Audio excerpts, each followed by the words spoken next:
सो fan जरा of कर दो पीछे का। सही आ रहा है योगेश? चलो बेटा, ओके बेटा। तो this is the last lecture of chemical bonding. कल हम लोगों ने मॉलिक्यूलर ऑर्बिटल थ्योरी और रेजोनेटिंग स्ट्रक्चर्स में बॉन्ड ऑर्डर कैसे निकालते हैं ये ख़त्म कर लिया था। आज हम लोगों का लास्ट टॉपिक बचा हुआ है, दैट इज़ हाइड्रोजन बॉन्ड और साइड फोर्सेस। मैंने फ़ैन बंद करने को कहा, अच्छा नीचे से बंद होगा। चलो तो आओ जरा बेटा देख लेते हैं।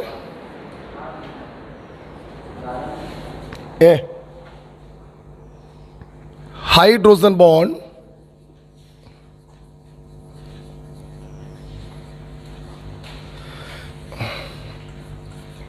हाइड्रोजन बॉन्ड के बारे में एक छोटा सा टॉपिक है, लास्ट टॉपिक है केमिकल बॉन्डिंग का। और उसके बाद आपको मंडे से आपका चालू हो जाएगा IUPAC nomenclature of organic compound, right.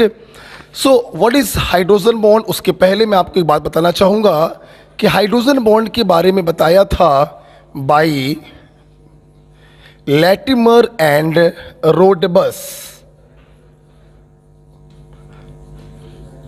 Latimer and Rodebush ने हाइड्रोजन बॉन्ड के बारे में बताया था। And what is hydrogen bond? It is simply electrostatic force of attraction. It is simply electrostatic force of attraction. कैसा इलेक्ट्रोस्टैटिक फोर्स ऑफ अट्रैक्शन है तो उसको देखते हैं। मान लो ये कोई इलेक्ट्रोनेगेटिव एटम है जिससे कोवैलेंट बॉन्ड के द्वारा हाइड्रोजन जुड़ा हुआ है, ठीक है। और यहाँ पर कोई दूसरा इलेक्ट्रोनेगेटिव एटम है। आप लोगों ने पीरियोडिक टेबल में पढ़ा था इलेक्ट्रोनेगेटिव की, हमने एक ट्रिक बताई थी, फ़ोन कॉल है ब्रो काशी से PB सिंधु का। ठीक है, तो सारे नहीं लेने हैं, हमें सिर्फ लेना है phone, fluorine, oxygen and nitrogen. और यहाँ पर भी होगा फ्लोरीन, ऑक्सीजन एंड नाइट्रोजन। अब सवाल ये है कि इलेक्ट्रोनेगेटिव एटम से होना क्या है। तो देखो जरा, इलेक्ट्रोनेगेटिव एटम है, इलेक्ट्रॉनों को अपनी तरफ आकर्षित करेगा, इस पर पार्शियल नेगेटिव, इस पर पार्शियल पॉजिटिव। ये भी इलेक्ट्रोनेगेटिव है, किसी ना किसी के साथ तो जुड़ा ही होगा, इलेक्ट्रॉनों को घसीटेगा, इस पर आएगा पार्शियल नेगेटिव। तो आप देख सकते हैं, आप देखिए जरा, पार्शियल पॉजिटिव और पार्शियल नेगेटिव के बीच में लगेगा इलेक्ट्रोस्टैटिक फोर्स ऑफ अट्रैक्शन। और इसी अट्रैक्शन को हम कहते हैं हाइड्रोजन बॉन्ड, राइट। तो हाइड्रोजन किसी इलेक्ट्रोनेगेटिव के साथ कोवैलेंट बॉन्ड से जुड़ा है, बगल में रखा है दूसरा इलेक्ट्रोनेगेटिव, इनके बीच में लगेगा इलेक्ट्रोस्टैटिक फोर्स ऑफ अट्रैक्शन, इसी को कहते हैं हाइड्रोजन बॉन्ड। जब मैं लास्ट ईयर पढ़ाता था तो मैं यहाँ पे 2-3 चीज़ें और भी बताता था।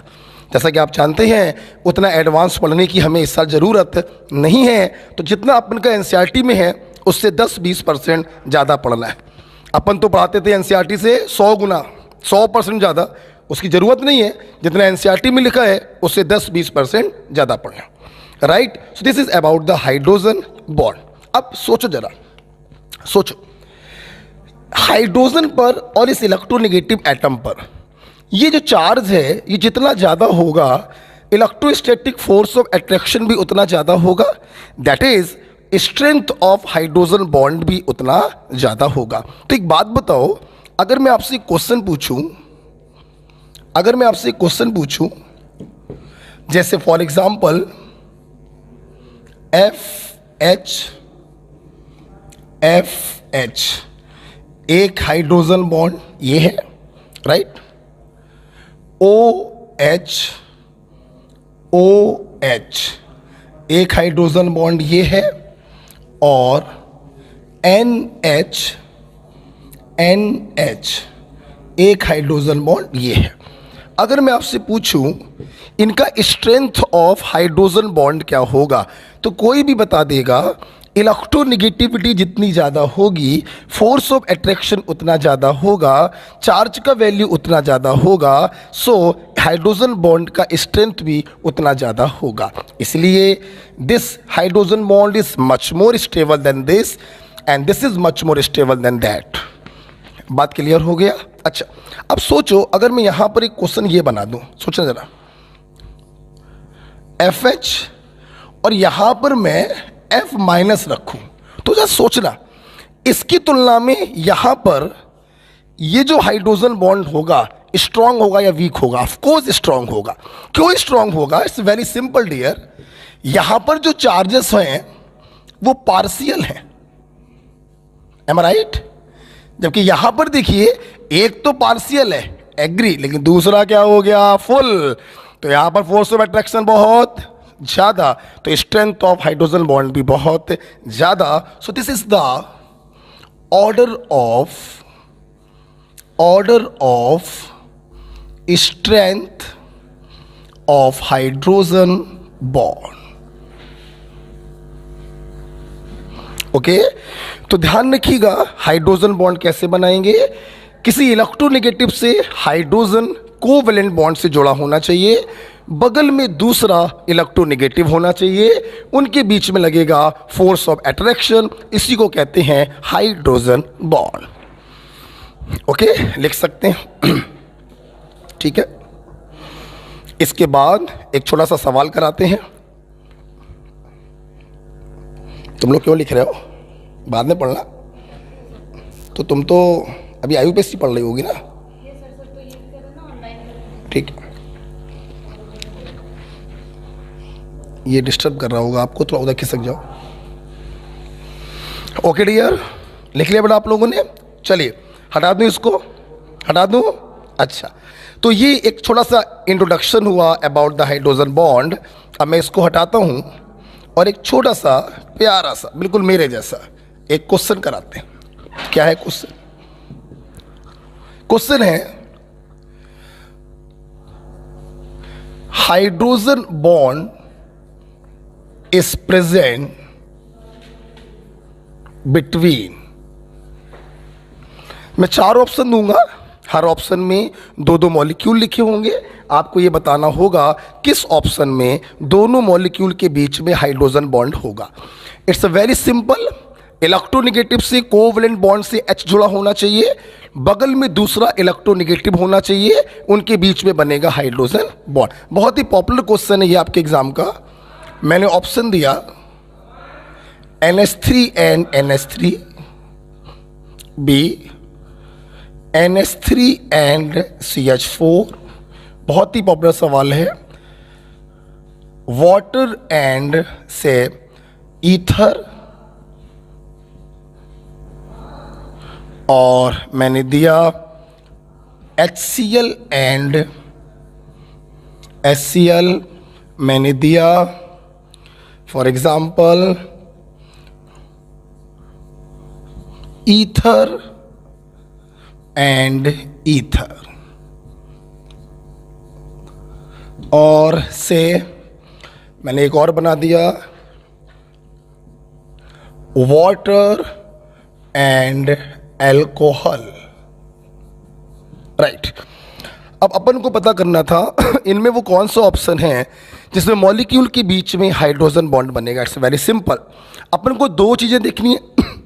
फोन से H जुड़ा होना चाहिए और बगल में दूसरा फोन होना चाहिए, तो बीच में क्या हो जाएगा? Hydrogen bonding. देखिए फोन से H जुड़ा है, बगल में दूसरा फोन है, यस, इनके बीच में क्या हो सकता है? हाइड्रोजन बॉन्ड हो सकता है, यस हो सकता है। यहां पर देखिए फोन से तो H जुड़ा हुआ है, लेकिन बगल में कोई फोन नहीं है, इनके बीच में हाइड्रोजन बॉन्ड पॉसिबल नहीं है, राइट। फोन से H जुड़ा हुआ है, बगल में दूसरा फोन है, इसके H और इसके O के बीच में बनेगा हाइड्रोजन बॉन्ड, यस, ये भी पॉसिबल है। फोन है ही नहीं और फोन ही नहीं है तो हाइड्रोजन बॉन्ड की बात ही नहीं उठती, इसलिए ये भी बेकार हो गया। यहां पर देखिए फोन तो है, फोन तो है, लेकिन फोन से जुड़ा डायरेक्ट हाइड्रोजन नहीं है। फोन से सी जुड़ा है, फोन से सी जुड़ा है, फोन से सी जुड़ा है, फोन से सी जुड़ा है, फोन से जुड़ा एच नहीं है, इसलिए यहां पर भी हाइड्रोजन बॉन्डिंग नहीं होगी। यहां पर देखिए फोन से एच जुड़ा, बगल में दूसरा फोन है, यस, यहां पर भी हाइड्रोजन बॉन्डिंग पॉसिबल है। तो बहुत ही आसान होता है हाइड्रोजन बॉन्डिंग को पहचानना। फोन से जुड़ा हो एच और बगल में होना चाहिए दूसरा फोन, इनके बीच में लगता है इलेक्ट्रोस्टैटिक फोर्स ऑफ अट्रैक्शन, जिसे कहते हैं हम लोग हाइड्रोजन बॉन्ड। ओके, तो ये हम लोग जो कुछ भी पढ़ रहे हैं डियर, ये एनसीईआरटी से पढ़ रहे हैं और 10-20% ज़्यादा, बहुत ज़्यादा अब मैं नहीं पढ़ाऊंगा, उसकी ज़रूरत नहीं है। ओके, क्लियर हो गया बेटा पॉइंट? आगे बढ़े। आओ, अभी देखो क्या यार, ये जो हाइड्रोजन बॉन्डिंग है ना, ये दो प्रकार के, इंटरमॉलिक्यूलर और इंट्रामॉलिक्यूलर। मैं इसको हटाने जा रहा हूं। Okay, inter molecular hydrogen bond, देखो बेटा आपको मैं बताऊं ना, इंटर का मतलब ही होता है दो लोगों के बीच में। इंटर का मतलब बेटा दो लोगों के बीच में। इंटर का मतलब ही होता है दो लोगों के बीच में। मतलब जब हाइड्रोजन बॉन्ड दो मॉलिक्यूल के बीच में बनता है तो उसे हम कहते हैं इंटर मॉलिक्यूलर हाइड्रोजन बॉन्ड। दूसरा आप पढ़ोगे intra molecular hydrogen bond. Intra का मतलब होता है एक ही मॉलिक्यूल के अंदर। तो अगर दो अलग अलग मॉलिक्यूल के बीच में हाइड्रोजन बॉन्ड बने तो इंटर कहेंगे, और एक ही मॉलिक्यूल में हाइड्रोजन बॉन्ड बन जाए तो इंट्रा कहेंगे। पहले हम लोग पढ़ने जा रहे हैं inter molecular hydrogen bond. 3 example मैं आपको इसके बताता हूं, या देखिएगा। पहला example that is water. Water, ये देखिए, आपको मालूम है वाटर पर कितने लोन पेयर होते हैं? 2। तो ये रहा है वाटर के ढेर सारे मॉलिक्यूल। ये देखिए वाटर के ढेर सारे मॉलिक्यूल्स हैं, एंड सो ऑन। आप देखिए फोन से जुड़ा है एच, बगल में रखा दूसरा फोन, इनके बीच में होगा इलेक्ट्रोस्टैटिक फोर्स ऑफ अट्रैक्शन, बोले तो हाइड्रोजन बॉन्ड। फोन से जुड़ा है एच, बगल में रखा है दूसरा फोन, इनके बीच में होगा इलेक्ट्रोस्टैटिक फोर्स ऑफ अट्रैक्शन, बोले तो हाइड्रोजन बॉन्ड। क्लियर? आप देख सकते हैं ये पार्शियल नेगेटिव होगा, ये पार्शियल पॉजिटिव होगा, ये पार्शियल नेगेटिव होगा, ये पार्शियल पॉजिटिव होगा। पॉजिटिव और नेगेटिव के बीच में लगेगा force of attraction. Got it? So what is this? This is between two molecule. So we say intermolecular hydrogen bonding. Right? अब सुनना जरा मेरी बात। अगर मैं यहां पर देखूं तो ऑक्सीजन पर कितने लोन पेयर हैं? 2। देखना, एक एच ने एक वाटर के साथ हाइड्रोजन बॉन्ड बनाया, दूसरा एच दूसरे वाटर के साथ हाइड्रोजन बॉन्ड बनाएगा। एक लोन पेयर यहां से जुड़ा पानी के साथ, तो दूसरा लोन पेयर दूसरे पानी के एच के साथ हाइड्रोजन बॉन्ड बनाएगा। तो अगर अपन ध्यान से देखें तो वाटर का एक मॉलिक्यूल कितने हाइड्रोजन बॉन्ड बना रहा है? 4। 2 with the help of hydrogen and 2 with the help of lone pair. बहुत ही इंपॉर्टेंट पॉइंट है। 10 1 molecule of water can form maximum 4 hydrogen bond। बेटा बोलो कितने? मैक्सिमम 4। But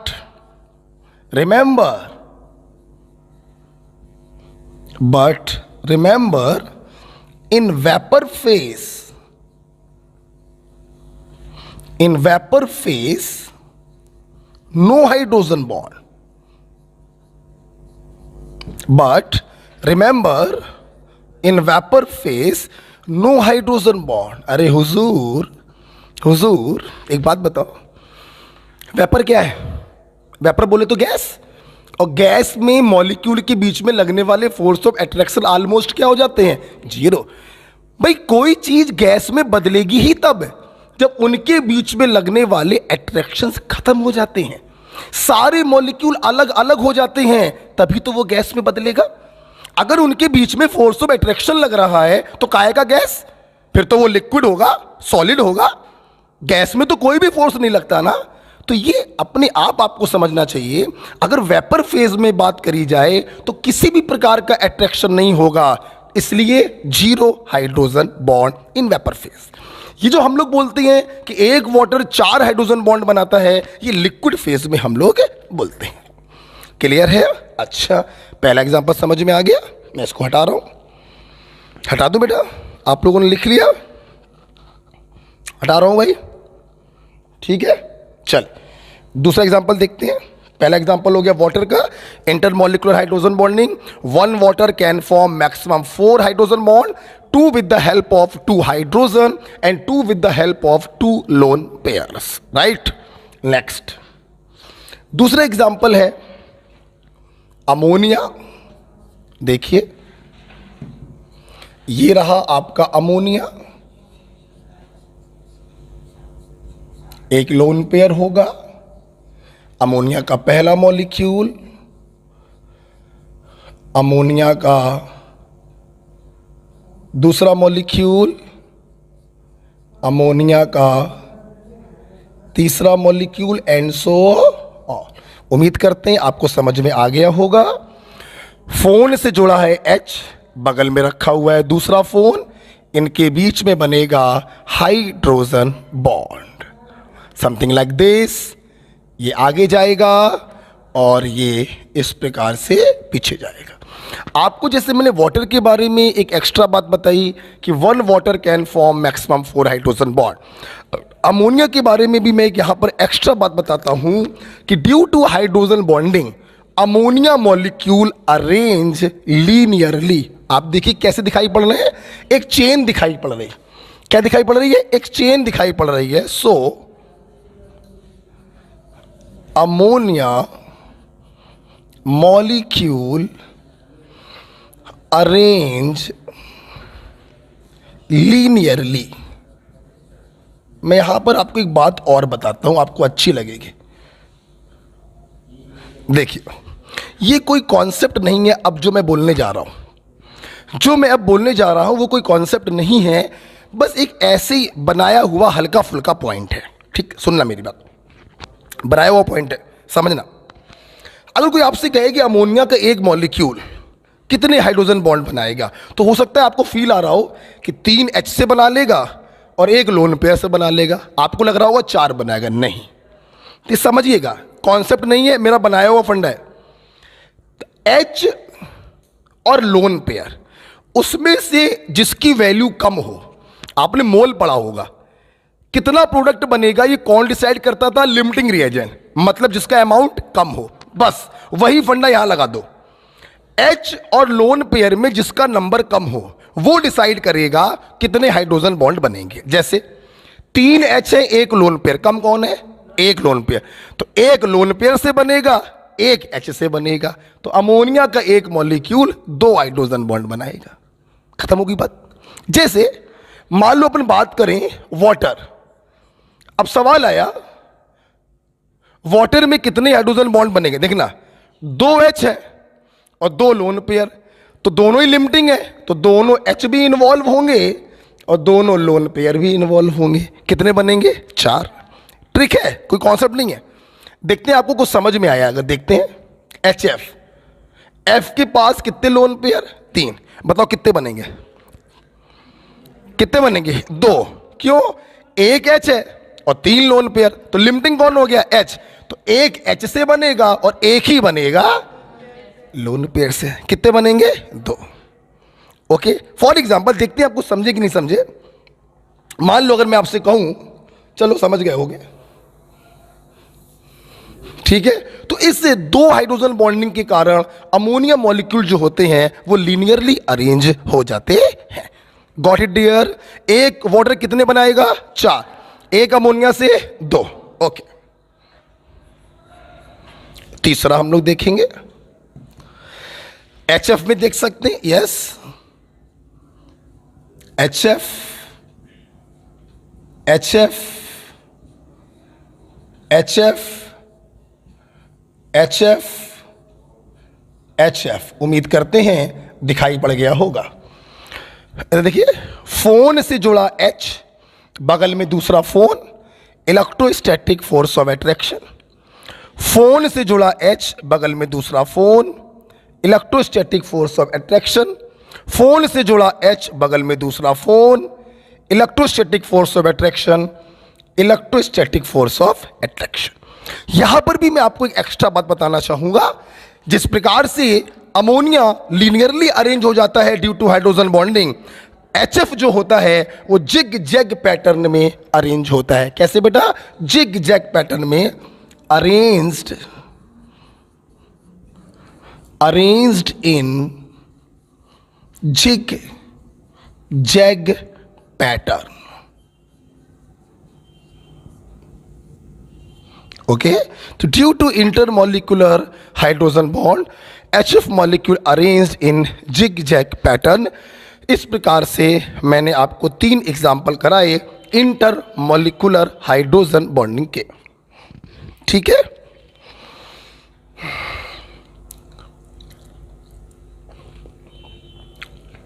right. अच्छा, आओ अब मैं आपको इंटरमॉलिक्यूलर में कुछ और बताता हूं, सुनना। मैं लास्ट ईयर मैंने यहाँ पे कुछ और भी एक बताया था, लेकिन ज़रूरत उसकी अगेन मैं बोल रहा हूँ नहीं है। ध्यान रखिएगा, जो लास्ट ईयर के स्टूडेंट पढ़ रहे हैं वो दूसरे नोट्स बनाएंगे।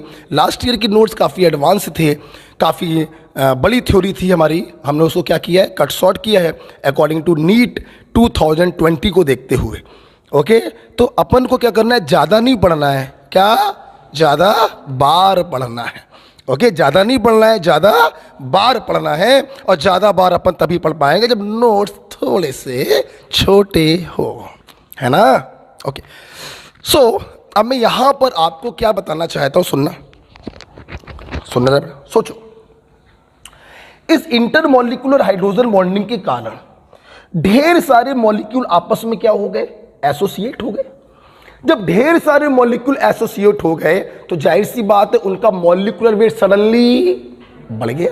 तो क्या मैं ये नहीं कह सकता हूं कि due to intermolecular hydrogen bond molecular weight suddenly increases? कह सकता हूं ना। ओके, इसके नीचे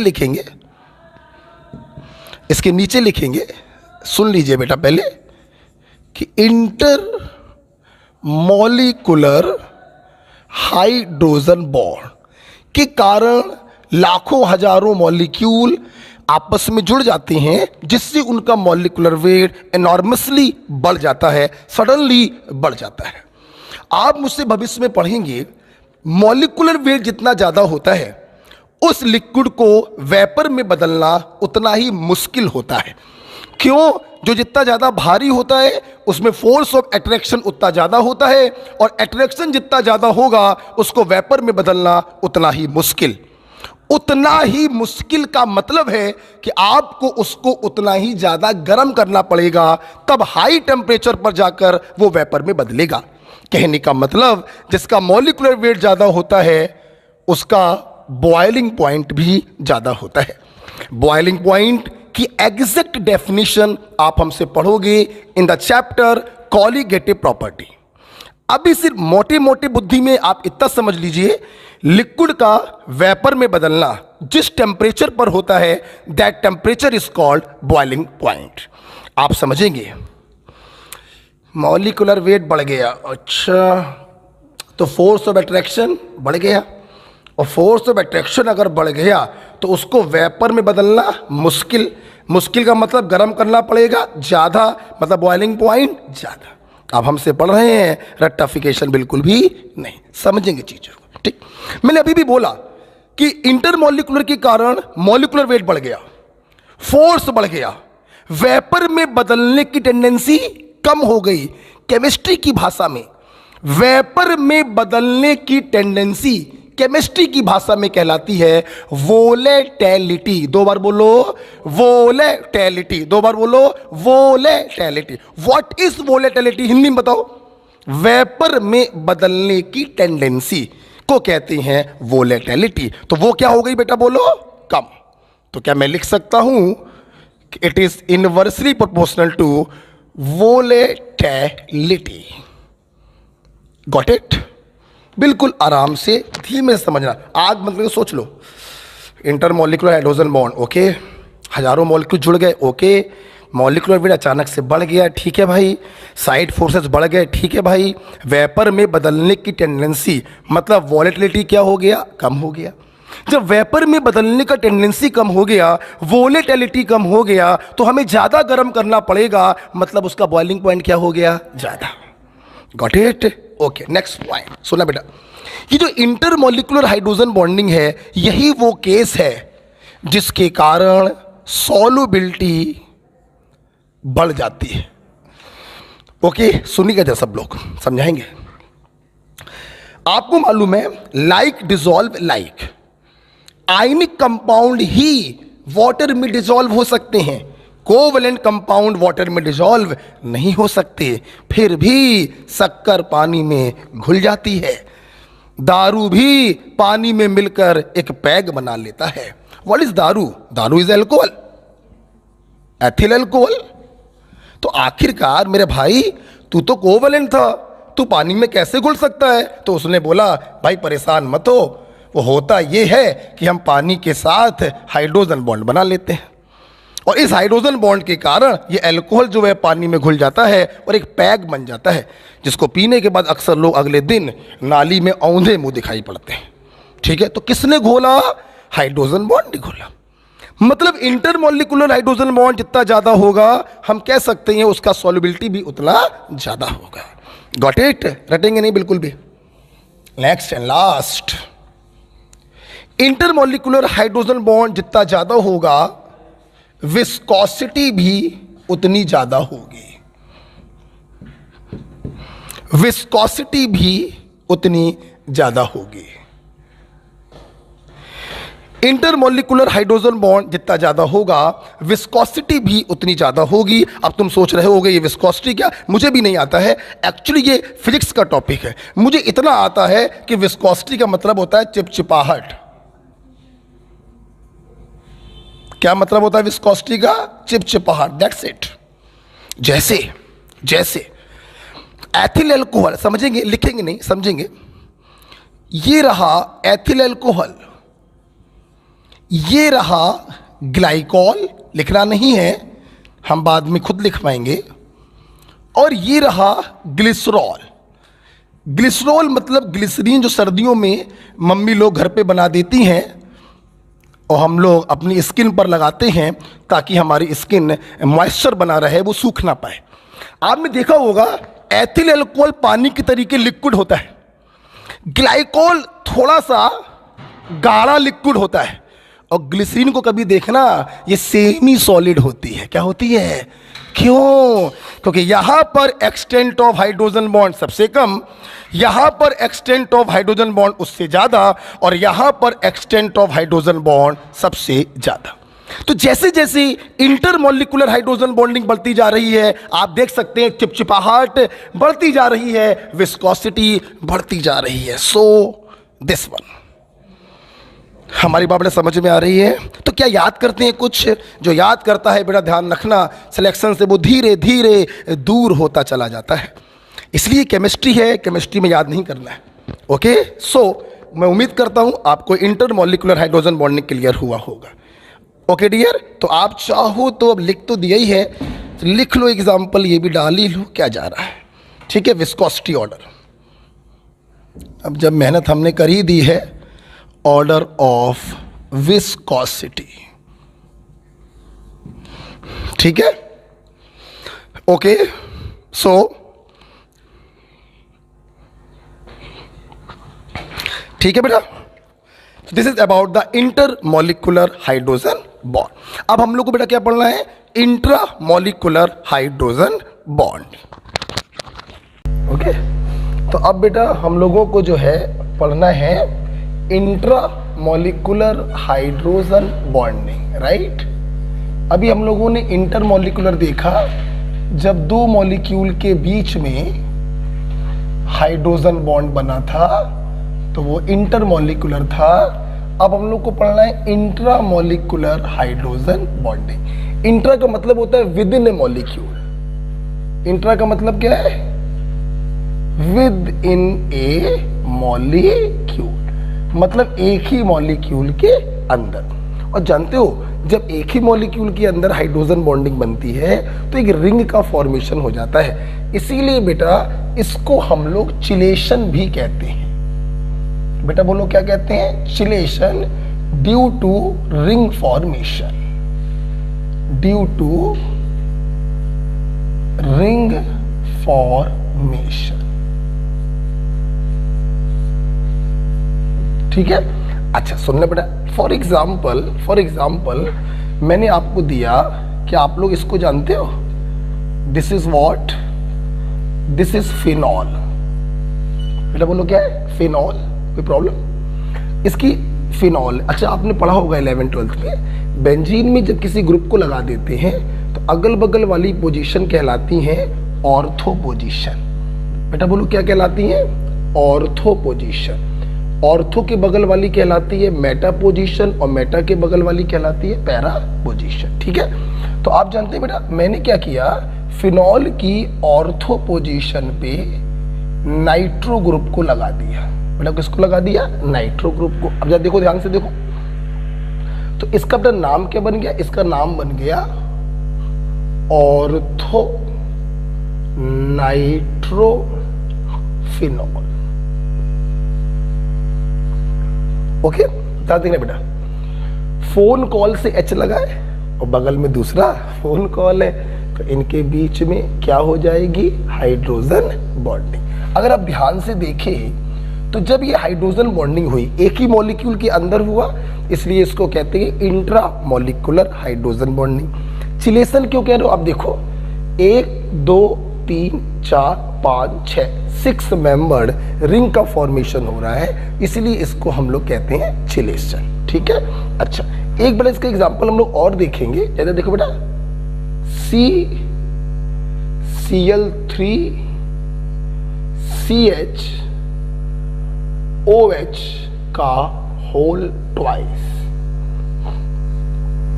ध्यान से देखो बेटा सब लोग कैसे लिखेंगे, CCl3 CH OH का होल ट्वाइस, और इसे कहते हैं क्लोरल हाइड्रेट। बेटा बोलो क्या कहते हैं? Chloral hydrate. ध्यान सुने बेटा, देखिए वैसे तो मैंने आपको बताया कि हाइड्रोजन जिससे जुड़ा है वो फोन होना चाहिए, फ्लोरीन ऑक्सीजन नाइट्रोजन, और जिसके साथ हाइड्रोजन बॉन्ड बना रहा है वो भी फोन होना चाहिए, फ्लोरीन ऑक्सीजन और नाइट्रोजन। बट ध्यान रखना, क्लोरल हाइड्रेट इकलौता ऐसा केस है जहां पे Cl, भाई इलेक्ट्रोनेगेटिव तो ये भी होता है, इस पर भी पार्शियल नेगेटिव चार्ज होगा, तो इकलौता केस है जहां पे Cl हाइड्रोजन बॉन्डिंग में पार्टिसिपेट करता है। ये देखिए यहां तो मामला ठीक था, फोन से जुड़ा हुआ था H, लेकिन बगल में फोन की जगह पे कॉल आ गया, क्लियर, Cl आ गया। इलेक्ट्रोनेगेटिव तो ये भी पर्याप्त है, पर आपको जान की खुशी होगी Cl के द्वारा हाइड्रोजन बॉन्डिंग शो करने वाला ये इकलौता केस है। इसका नाम होता है chloral hydrate, the only example where chlorine shows hydrogen bonding. ठीक है, क्लोरल हाइड्रेट के बारे में एक बात बेटा मैं और भी बताता हूं। क्या? Chloral hydrate is the only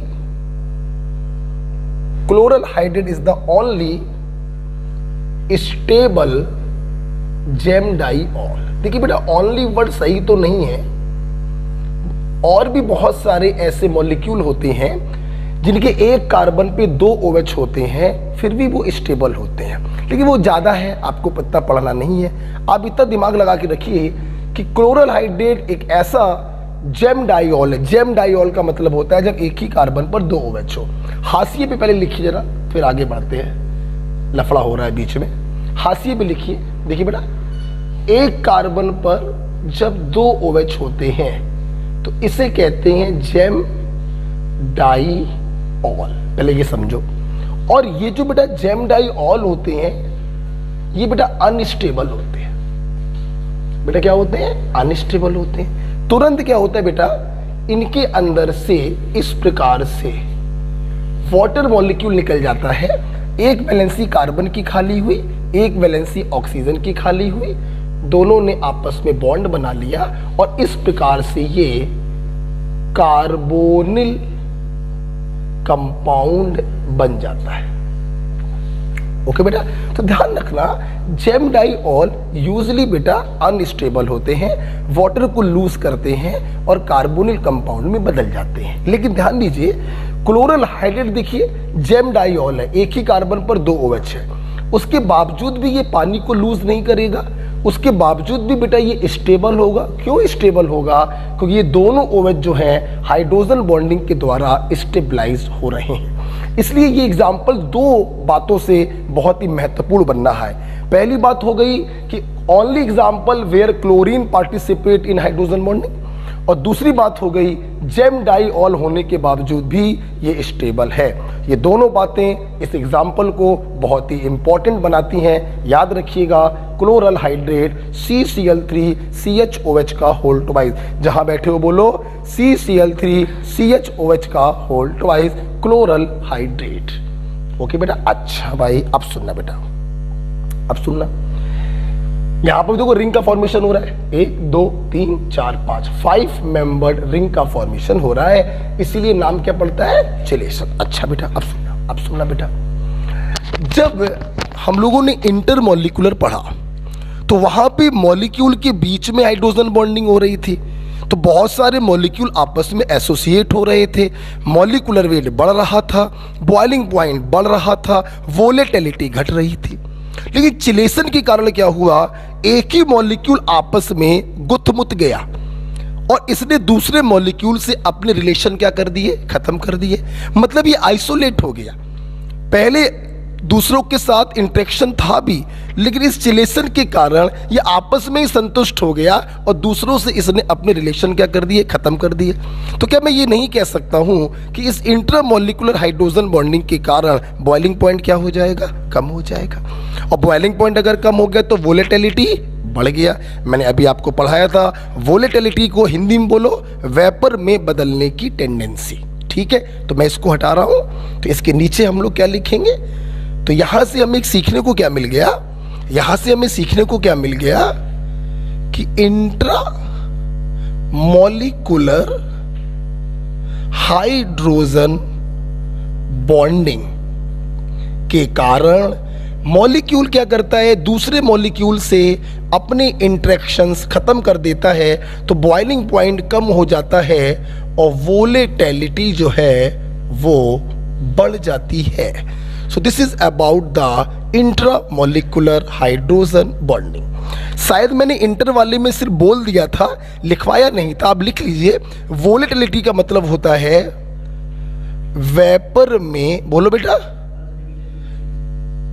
बदलने की tendency. Okay, right. So this is about the intermolecular and intramolecular hydrogen bonding। ठीक है बेटा, चलिए आपने दोनों पढ़ लिए। अब हम लोग क्या कर रहे हैं? इस हाइड्रोजन बॉन्डिंग के कुछ एप्लीकेशन देखेंगे, राइट। तो आइए अब नेक्स्ट हेडिंग पड़ेगी और यही सबसे इंपॉर्टेंट हेडिंग भी होगी, एप्लीकेशन। देखिए पहला एप्लीकेशन लिखते जाइए, साथ में समझाता जाऊंगा, धीरे धीरे लिखेंगे। Boric acid, boric acid polymerises due to hydrogen bonding. आप लोगों ने बोरिक एसिड को सुना होगा, कई बार आ चुका होगा। What is boric acid? Boric acid is BOH का होल थ्राइस। यही तो बेटा बोरिक एसिड होता है। तो बोरिक एसिड के बहुत सारे मॉलिक्यूल आपस में पॉलीमराइज कर सकते हैं due to hydrogen bonding. Okay, तो boric acid polymerises due to hydrogen bonding. ठीक है, पहला एप्लीकेशन हो गया, हटा दे बेटा इसको। अच्छा भाई, बात करते हैं दूसरे एप्लीकेशन की। दूसरा एप्लीकेशन तुम लोग बायो में भी पढ़ते हो, क्या लिखेंगे? Helical structure of protein, helical structure of protein is stabilised by hydrogen bonding. ये बायो में भी आपने पढ़ा होगा, helical structure of protein is stabilised by hydrogen bonding. कैसे होता है? तो यहाँ पे कपड़ा तो नहीं है, एक रुमाल है, उससे दिखा दे रहे हैं। तुम लोगों ने देखा होगा कि हम लोग क्या करते हैं, छोटे छोटे एमिनो एसिड आपस में जुड़ते चले जाते हैं, तो एक क्या बनता है, पॉलीपेप्टाइड की चेन बन जाती है। क्या होगा? छोटे छोटे एमिनो एसिड आपस में जुड़ते चले गए तो एक पॉलीपेप्टाइड क्या बन गई, चेन बन गई। अब सुनना, तो ये एक पॉलीपेप्टाइड की क्या हो गई, चेन। अब इस पॉलीपेप्टाइड की चेन को क्या करना है हमको, कॉइल। क्या करना है? कॉइल करना है, हेलिकल स्ट्रक्चर बनाना है। सोचो मैं इस रुमाल को कितना भी ऐंठ दूं, कितना भी ऐंठ दूं, छोड़ोगे तो फिर से क्या हो जाएगा, सीधा हो जाएगा। क्या करें हम, क्या करें हम, इसको ऐंठें और ऐंठने के बाद बीच बीच में टाँकी मारते जाएं, सुई धागा से बीच बीच में टाँकी मारते जाएं, तो ये परमानेंट ऐसा ही इठा रहेगा। यस, वही टाँके का काम करता है ये हाइड्रोजन बॉन्ड। तो helical structure of protein is stabilised by hydrogen bond, right. अच्छा भाई, आगे बढ़ते हैं। तीसरा बेटा एप्लीकेशन क्या है हाइड्रोजन बॉन्डिंग का? तीसरा एप्लीकेशन हमारी केमिस्ट्री से रिलेटेड है। लिखेंगे KHF2 exist but other KHX2 does not exist.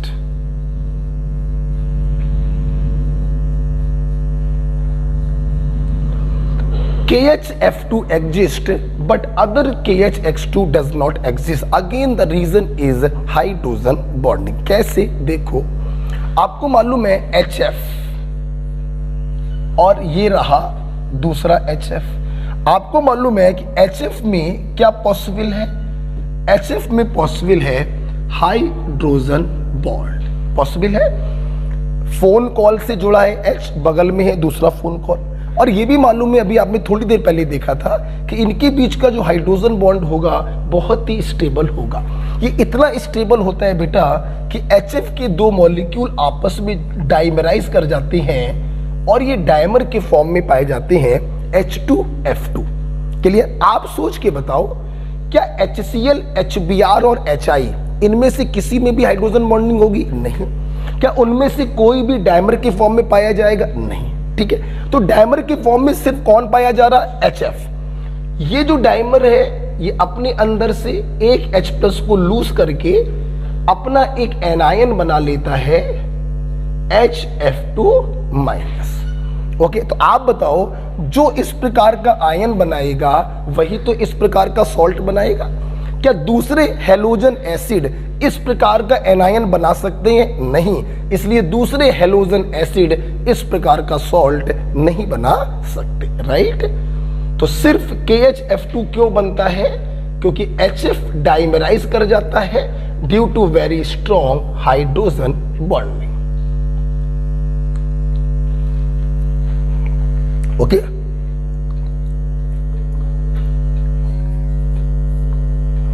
चौथा बेटा एप्लीकेशन क्या देखेंगे? चौथा एप्लीकेशन है acetic acid. Acetic acid dimerises in non polar solvent. मैं उम्मीद करूंगा कि अब आप लोग नॉन पोलर सॉल्वेंट से फैमिलियर हैं, जिनका नेट डाइपोल मोमेंट क्या होता है, 0 होता है। उन्हें हम लोग कहते हैं non polar solvent, like CCl4, CS2 और बेंजीन। तो एसिटिक एसिड जो है वो नॉन पोलर सॉल्वेंट में डाइमराइज कर जाता है। कैसे डाइमराइज करता है? Again the reason is hydrogen bonding. मुझे हटाना पड़ेगा, आप लिख लो। लिख लिया? हटा दूं इसको, आओ इसी के नीचे बनाना आप लोग, ठीक है। देखना एसिटिक एसिड क्या है, CH3C डबल OH, ध्यान दो। तो CH3C डबल OH, सुनना बेटा, ये एसिटिक एसिड है। इस समय इसका मॉलिक्यूलर वेट है 60। अभी रिसेंटली आपने मोल कॉन्सेप्ट में ये सब सीखा है। अब मैंने क्या किया, मैंने इसको नॉन पोलर सॉल्वेंट में डिजोल्व किया। बेटा बोलो किस में, नॉन पोलर सॉल्वेंट में डिजोल्व किया। क्या होगा, इसमें इसके दो मॉलिक्यूल आपस में जुड़ जाएंगे और ये डायमर के फॉर्म में आ जाएगा। और अगर ये डायमर के फॉर्म में आ गया तो जाहिर सी बात है इसका मॉलिक्यूलर वेट जस्ट डबल हो जाएगा 120। अब क्वेश्चन ये है कि ये डायमर के फॉर्म में कैसे आ गया, तो जरा ये देखो, मैं आपको दिखाना चाहूंगा। इधर देखो, CH3C double bond OOH, acetic acid का एक मॉलिक्यूल ये हो गया और एसिटिक एसिड का दूसरा molecule CH3C double bond OOH, दूसरा मॉलिक्यूल ये हो गया। मैं उम्मीद करता हूं आप लोग अपने आप समझ गए होंगे। फोन कॉल से H लगा, बगल में दूसरा फोन कॉल, इनके बीच में intermolecular hydrogen bonding. Phone call से H लगा, बगल में दूसरा फोन कॉल, इनके बीच में intermolecular hydrogen bonding. So this is the dimer structure of acetic acid, किसमें, नॉन पोलर सॉल्वेंट। आप जानते हो बेटा, अगर आप इसको पानी में घोल दोगे तो पानी में घोलने पे डायमराइज नहीं होगा, पानी में घोलने में तो ये आयोनाइज हो जाएगा, ये टूट जाएगा, एसीटेट आयन और H+ आयन। ध्यान दीजिएगा, ध्यान दीजिएगा, अगर आप इसको पानी में घोलेंगे, अगर आप इसको पानी में घोलेंगे तो ये डायमराइज नहीं होगा, फिर तो ये आयोनाइज हो जाएगा into acetate ion plus H+ ion. Okay, तो डायमराइज किस में होगा, नॉन पोलर सॉल्वेंट। कितने पॉइंट हो गए बेटा, 4। क्या मैं आगे बढ़ूं, आगे बढ़ूं, चलिए इसको हटा दो। चलिए हाइड्रोजन बॉन्डिंग का 5वां बेटा एप्लीकेशन देखो क्या है, बड़ा इंपॉर्टेंट है। अभी 2 साल पहले नीट में आया। अभी अभी आप लोगों ने मुझसे देखा था ऑर्थो नाइट्रोफिनॉल, देखा था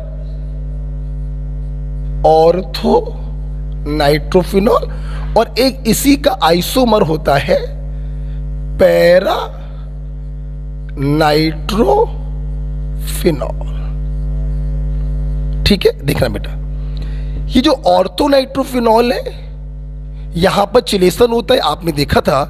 पैरा नाइट्रोफिनॉल में चिलेशन तो पॉसिबल नहीं है, ये दोनों होते एक हिंदुस्तान एक पाकिस्तान, इनमें तो मिलन हो ही नहीं सकता। तो ये दूसरे मॉलिक्यूल के साथ बनाते हैं इंटर मॉलिक्यूलर हाइड्रोजन बॉन्डिंग। आपने देखा था जब इंटर मॉलिक्यूलर हाइड्रोजन बॉन्डिंग होगी तो बॉइलिंग पॉइंट एकदम से बढ़ जाएगा, और जब इंट्रामॉलिक्यूलर हाइड्रोजन बॉन्डिंग होगी तो बॉइलिंग पॉइंट एकदम से घट जाएगा। तो आइसोमर होने के बावजूद भी, मॉलिक्यूलर वेट सेम होने के बावजूद भी इनके बॉइलिंग पॉइंट में अच्छा खासा डिफरेंस होता है। आप लोग भविष्य में हमसे प्यूरिफिकेशन वाले चैप्टर में पढ़ोगे। यही रीजन है कि इन दोनों को हम सेपरेट कर सकते हैं with the help of steam distillation.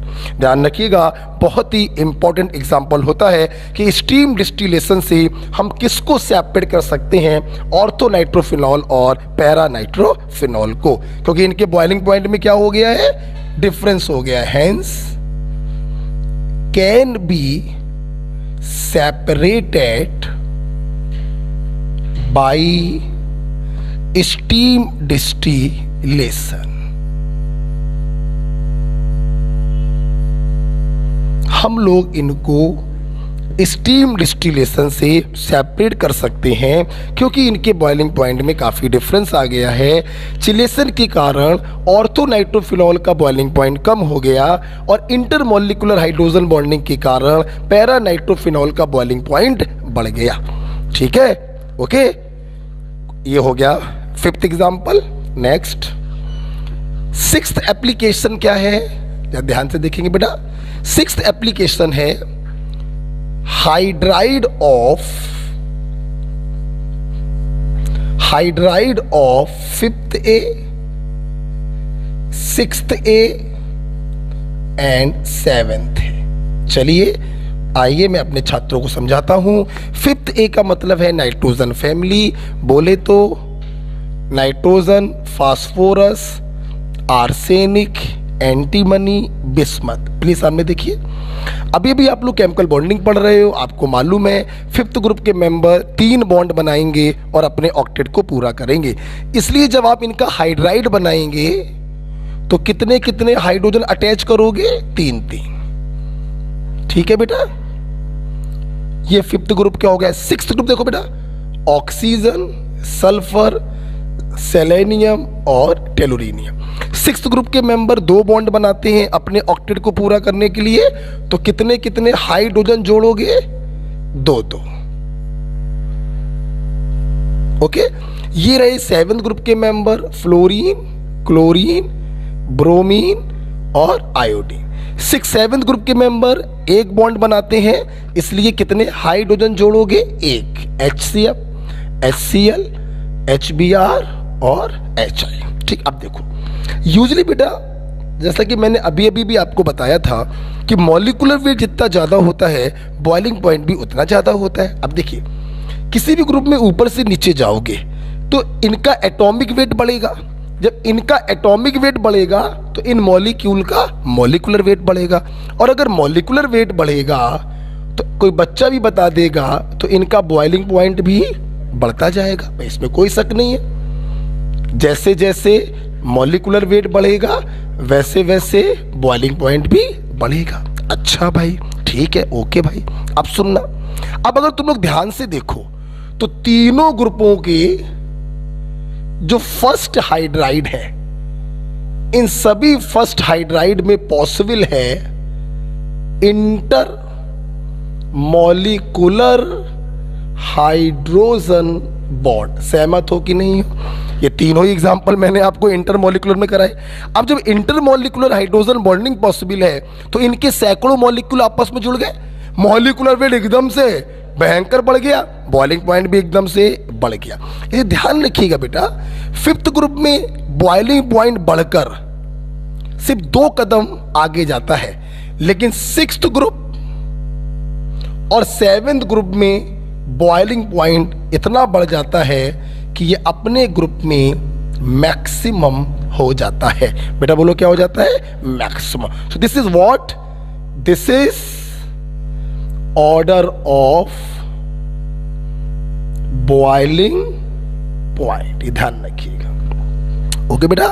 तो मैंने कैसे समझाया आपको कि वैसे तो डाउन द ग्रुप जाने पर बॉइलिंग पॉइंट बढ़ रहा है क्योंकि मॉलिक्यूलर वेट बढ़ रहा है, लेकिन तीनों ग्रुपों के जो फर्स्ट हाइड्राइड हैं उनमें इंटरमॉलिक्यूलर हाइड्रोजन बॉन्डिंग के कारण इतना ज़्यादा बॉइलिंग पॉइंट बढ़ जाता है कि ये 2 कदम आगे आ जाता है और ये दोनों मैक्सिमम हो जाते हैं। आप जानते हैं यही तो बेटा कारण है, यही तो बेटा कारण है कि 6th ग्रुप और 7th ग्रुप में सिर्फ फर्स्ट 2 मेंबर लिक्विड होते हैं। बेटा क्या होते हैं? लिक्विड। बाकी सारे के सारे मेंबर क्या होते हैं? गैस। क्योंकि हाइड्रोजन बॉन्डिंग के कारण इनका बॉइलिंग पॉइंट इतना ज़्यादा हो जाता है कि रूम टेम्परेचर पर ये वेपर में बदल ही नहीं पाते और इनकी नेचुरल फेस क्या होती है? लिक्विड। जबकि बाकी सब के सब क्या होते हैं? गैस। ध्यान रखिएगा, ये तीनों गैस हैं, ये तीनों कैसे हैं? गैस हैं, और इधर ये तीनों कैसे होंगे? गैस। लेकिन 5th ग्रुप में बेटा सबके सब कैसे होते? गैस। ओके, तो चलिए आप लोगों ने इंटरमॉलिक्यूलर हाइड्रोजन बॉन्डिंग का क्या एप्लीकेशन देखा, ध्यान से फिर सुन लो। Due to intermolecular hydrogen bonding ammonia का बॉइलिंग पॉइंट 2 कदम आगे जाएगा, वाटर और HF का तो सबसे आगे चला जाएगा। Due to intermolecular hydrogen bonding water और HF लिक्विड होते हैं, बाकी सारे मेंबर जो होते हैं वो गैसियस होते हैं। राइट बेटा, चलो 6वें के बाद पॉइंट नंबर 7 पे जा रहे हैं हम लोग। पॉइंट नंबर 7 क्या है? देखो बेटा, सेम पॉइंट है। सेम पॉइंट का मतलब वाटर, एथिल अल्कोहल, और ईथर।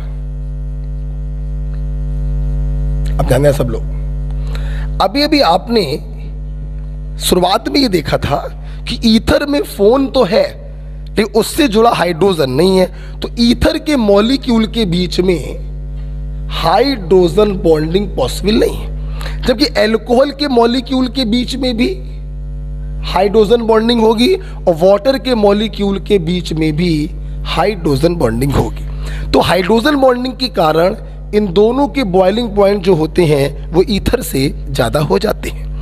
सवाल है वाटर और अल्कोहल में कैसे कंपेयर करें, तो ध्यान रखिएगा वाटर में एक्सटेंट ऑफ हाइड्रोजन बॉन्डिंग ज़्यादा है, क्योंकि वाटर का एक मॉलिक्यूल 4 हाइड्रोजन बॉन्ड बनाता है जबकि यहाँ पर सिर्फ 2 बनते हैं। इसलिए due to more extent of hydrogen bond, ठीक है। So this is the order of boiling point.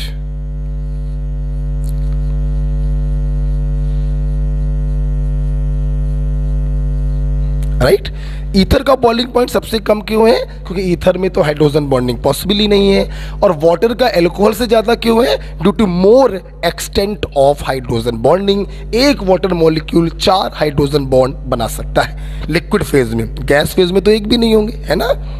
7वें के बाद हम लोग आगे बढ़ेंगे पॉइंट नंबर 8। पॉइंट नंबर 8 बेटा बहुत ही अच्छा पॉइंट है, जरा इसको भी देखिएगा। क्या है, density of ice, density of ice is less than density of water.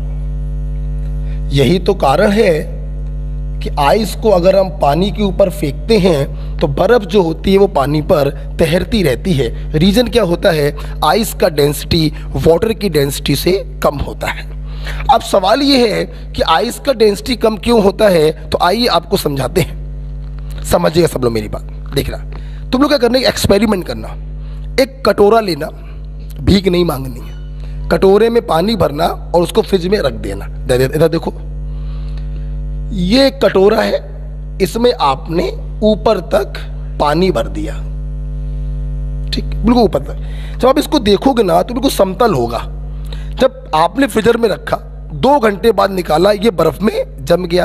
कभी ध्यान से आपने देखो, आई एम डैम श्योर देखा होगा, जब बर्फ जमती है ना तो जगह जगह से वो उठ जाती है। क्या जाती है, उठ जाती है। कहने का मतलब सेम मास है, but for same mass volume of ice is more than volume of water. Am I right? आप इसको नेचुरली देख सकते हैं, घर पर देख सकते हैं। कहने का मतलब ये हुआ, जब किसी चीज का वॉल्यूम ज्यादा होगा तो फॉर सेम मास उसका डेंसिटी क्या हो जाएगा, कम। क्यों हो जाएगा कम, आपने पढ़ा होगा, फिजिक्स में पढ़ा होगा, केमिस्ट्री में भी पढ़ा है, डेंसिटी बराबर होता है मास अपॉन वॉल्यूम। मास तो दोनों का क्या है, सेम। जितना पानी भरा था उतना ही बर्फ जमेगा, तो मास क्या है बेटा बताओ, सेम। तो मास तो हो गया कांस्टेंट, तो जिसका वॉल्यूम होगा ज्यादा उसकी डेंसिटी होगी कम। तो आइस का वॉल्यूम ज्यादा होता है इसलिए आइस का डेंसिटी कम होता है। अच्छा भाई, अब हमने कहा कि आइस का डेंसिटी कम क्यों, तुमने उत्तर दे दिया आइस का वॉल्यूम ज्यादा। तो अब हमने पूछा आइस का वॉल्यूम क्यों ज्यादा, अब उसका उत्तर सुनना बेटा, इसी के नीचे बनाइएगा। आइस का वॉल्यूम क्यों ज्यादा होता है, देखिए बेटा, जब वाटर बर्फ के रूप में जमता है, बेटा किसके रूप में, बर्फ के रूप में जब वाटर जमता है तो होता क्या है, जब इनके बीच में हाइड्रोजन बॉन्डिंग होती है, जब इनके बीच में हाइड्रोजन बॉन्डिंग होती है, ये देखो बेटा, HO HO HO HO, जब पानी बर्फ के रूप में जमता है, जब इनके बीच में हाइड्रोजन बॉन्डिंग होती है तो बीच में खूब बड़े बड़े रिक्त स्थान बन जाते हैं। क्या बन जाते हैं बेटा बोलो, रिक्त स्थान, एम्प्टी स्पेस बन जाते हैं। इसे हम लोग कहते हैं open case structure in ice. Open cage structure in ice. आप देखो बेटा भाई, एक सीधी सी बात है, 4 लोग को चिपका के बैठा दो, कम जगह लेंगे, लेकिन हर लोगों के बीच में रिक्त स्थान छोड़ दो तो जगह जगह में बैठेंगे। तो यहाँ पे क्या हो रहा है, देखो जब बर्फ जो है, पानी जो है बर्फ में जम रहा है, तो 4 वाटर मॉलिक्यूल के बीच में बड़ा बड़ा एम्प्टी स्पेस बन गया। ऐसा लग रहा है खुला हुआ पिंजड़ा। इसे कहते हैं open cage structure in ice, जिसके कारण आइस का वॉल्यूम ज्यादा हो जाता है, और वॉल्यूम ज्यादा होगा तो डेंसिटी क्या होगी, कम होगी। कोई डाउट है बेटा? चलिए बेटा, तो इस प्रकार से 8वां एप्लीकेशन आपने देखा हाइड्रोजन बॉन्डिंग का। ठीक है, लास्ट एप्लीकेशन है हाइड्रोजन बॉन्डिंग का, इसको हटा रहे हैं। लास्ट बेटा एप्लीकेशन हाइड्रोजन बॉन्डिंग का है, ध्यान दो, मैलेइक एसिड और फ्यूमेरिक एसिड।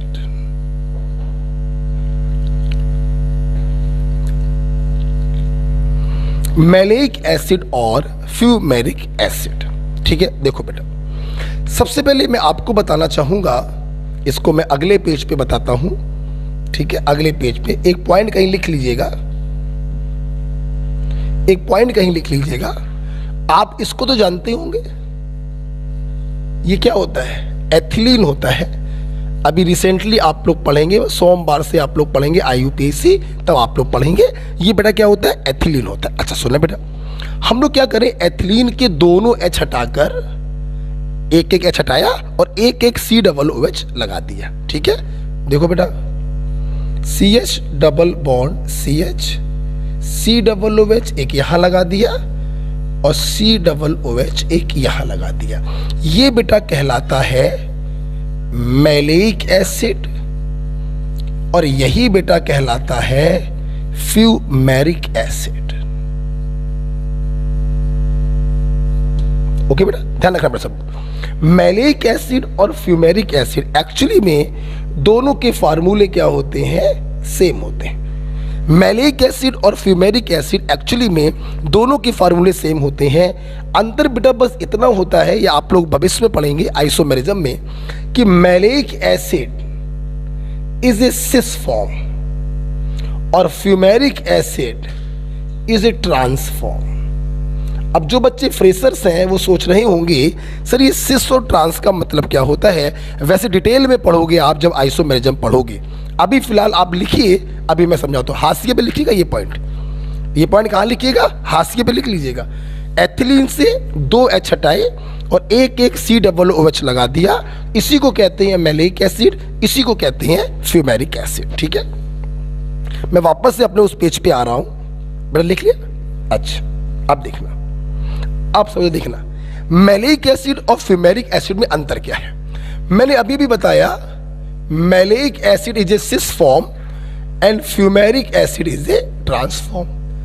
इसका मतलब ज्यादा डिटेल में नहीं समझेंगे। अभी देखो, सिस फॉर्म का मतलब सिर्फ इतना है कि दोनों COOH एक ही डायरेक्शन में होंगे, और ट्रांसफॉर्म का मतलब यह होता है कि दोनों जो COOH हैं वो अपोजिट डायरेक्शन में होंगे। ठीक है, अब ध्यान सुनना, सुनना ना मेरी बात। फ्यूमेरिक एसिड जब अपने अंदर से एक H+ को लूज करता है, फ्यूमेरिक एसिड जब अपने अंदर से एक H+ को लूज करता है, तो ये जो एनायन बनता है, this anion get stabilized by chelation. Okay, phone call से H लगा, बगल में दूसरा फोन कॉल। अच्छा भाई, जबकि बेटा फ्यूमेरिक एसिड जब अपने अंदर से एक H+ को लूज करता है,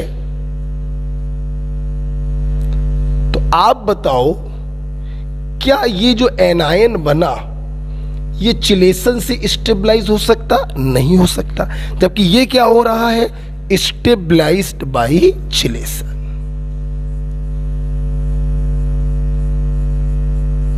स्टेबलाइज्ड बाय जिलेशन। आप लोगों ने केमिकल बॉन्डिंग में कई बार मुझसे पढ़ा, कोई चीज किसी डायरेक्शन में तभी जाती है जब उस डायरेक्शन में जाने पर उसकी स्टेबिलिटी बढ़ रही हो। आप देखिए, मैलिक एसिड H+ को लूज करके स्टेबलाइज हो रहा है, जबकि फ्यूमेरिक एसिड H+ को लूज करके स्टेबलाइज नहीं हो रहा। मतलब मैलिक एसिड अपने H+ को जल्दी निकालना चाहेगा, फ्यूमेरिक एसिड अपने H+ को जल्दी निकालना नहीं चाहेगा। जो जितनी जल्दी H+ को निकालता है वो उतना ज़्यादा एसिडिक होता है। तो हम कहेंगे कि malic acid is stronger then fumaric acid.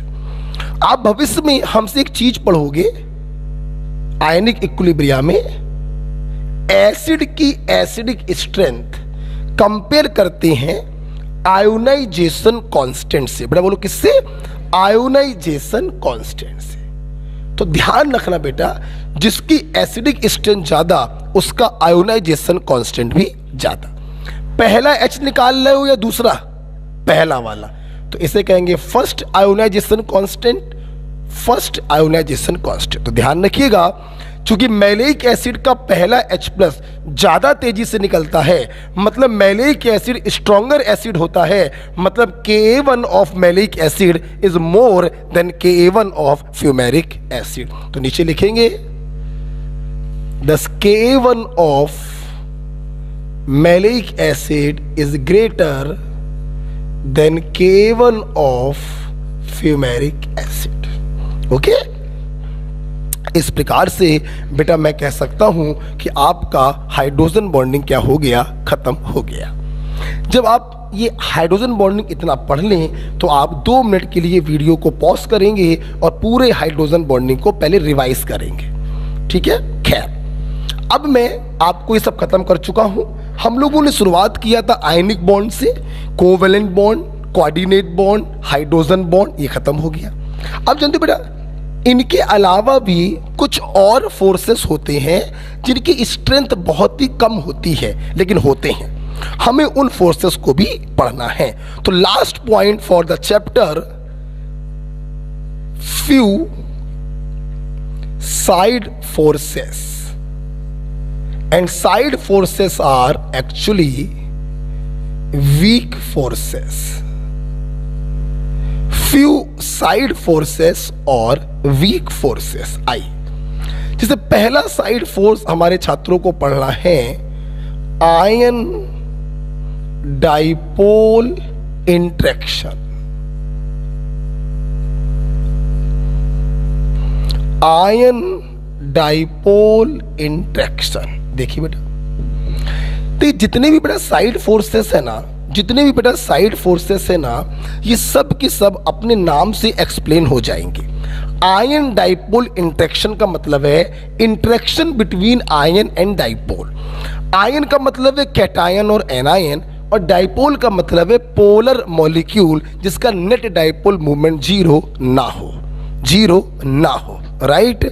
इधर देखिए, तो आयन डाइपोल इंट्रैक्शन क्या है? ये इंट्रैक्शन लगता है between ion and polar molecule, ठीक है? इधर देखो, मान लो एक हमने आयन ले लिया कैटायन, कैटायन का मतलब पॉजिटिवली चार्ज, ठीक है? आप एनायन भी ले सकते हो। और पोलर मॉलिक्यूल का मतलब है जो डाइपोल के रूप में पाया जाएगा। आप खुद देख सकते हो, बहुत कोई बच्चा भी बता देगा, इसके प्लस और इसके माइनस के बीच में लगेगा इलेक्ट्रोस्टैटिक फोर्स ऑफ अट्रैक्शन, और इसी अट्रैक्शन को कहते हैं आयन डाइपोल इंट्रैक्शन। बहुत ही आराम से हम इसके एग्जाम्पल देख सकते हैं। आप किसी भी आयन को अगर वाटर में डालें, किस में डालें बेटा? किसी भी आयन को अगर आप वाटर में डालें, जैसे Na+ को आपने वाटर में डाला, तो ये आयन इस डाइपोल पे अट्रैक्शन लगाएगा, उसे कहेंगे आयन डाइपोल अट्रैक्शन। आप एनायन ले लो, एनायन को वाटर में डाल दो तो यहां पर भी लगेगा आयन डाइपोल इंट्रैक्शन। क्या आपको याद है इसी चैप्टर में आपने पढ़ा जब कोई आयन वाटर में जाता है, process is called hydration process. क्यों गिर जाता है? इसी फोर्स के कारण गिर जाता है।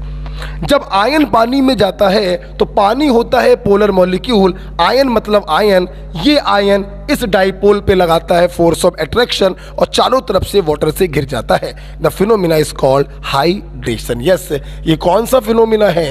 ये हाइड्रेशन फिनोमिना है।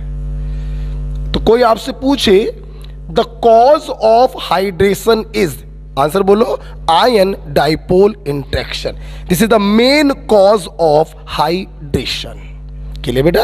चल, आफ्टर बेटा आयन डाइपोल इंट्रैक्शन, दूसरा बेटा होता है हमारे पास आयन इंड्यूस्ड डाइपोल इंट्रैक्शन। सब कुछ नाम से समझ में आएगा, ये ध्यान रखिएगा। साइड फोर्सेस इंपॉर्टेंट है लेकिन इनमें कुछ पढ़ना नहीं है आपको, सब कुछ नाम से समझ में आ जाता है। ठीक है, देखिए आयन इंड्यूस डाइपोल इंट्रैक्शन क्या मतलब है, सुनना बेटा। इसका बेटा मतलब ये है कि एक तो हमारे पास आयन होगा, कैटायन और एनायन, समझना, और दूसरा होगा,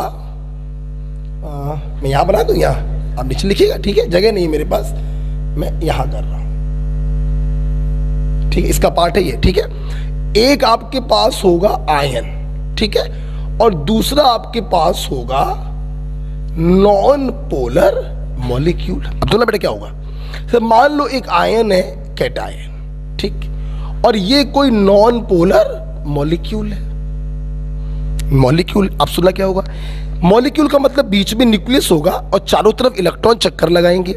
ये कैटायन क्या करता है बेटा, ये कैटायन क्या करता है, इसके इलेक्ट्रॉन को अपनी तरफ आकर्षित करता है, मतलब इसके इलेक्ट्रॉन क्लाउड को पोलराइज करता है। क्या करता है? पोलराइज, जिसके कारण एक तरफ पार्शियल नेगेटिव और दूसरे छोर पर पार्शियल पॉजिटिव आ गया। अर्थात इस कैटायन ने क्या किया, इस नॉन पोलर मॉलिक्यूल जिसका नेट डाइपोल मूवमेंट 0 था, उसमें कुछ देर के लिए इसने एक डाइपोल पैदा कर दिया। तो डाइपोल इसने पहले पैदा किया, डाइपोल पहले इसने इंड्यूस किया, और अब देखिए प्लस और माइनस के बीच में लगेगा इलेक्ट्रोस्टैटिक फोर्स ऑफ अट्रैक्शन। तो इसे क्या नाम दोगे?